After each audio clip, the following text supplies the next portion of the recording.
ese we ko ndaba washyashyanyigiye he?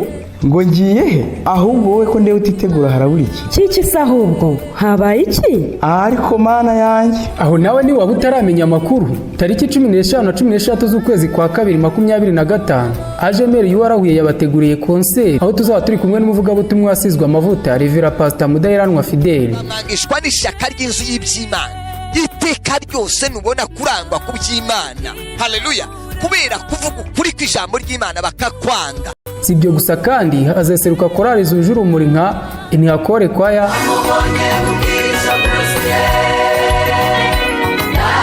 Bonne Nouvelle Kwaya,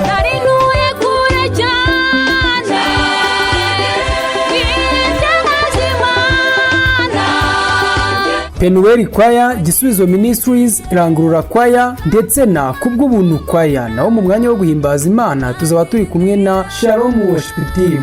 Tariki 15 igitaramo kizabera muri Yuwarahuye Campus kuri stade, naho tariki 16 igitaramo kizabera kuri MRR Ngoma. Iyo misi yombi ni ukuva saa 7:30 kugera isaa 12. Iyi konseri izaba ifite insanganyamatsiko iboneka muri Zaburi 145:4 igira iti: abigihe bazashimira bikindi gihe imirimo yawe, bababwira iby'imbaraga wakoze. Ndakwifuriza nawe kuzaba mu iki gitaramo ugumana Imana muri we ayishima ibihe byose.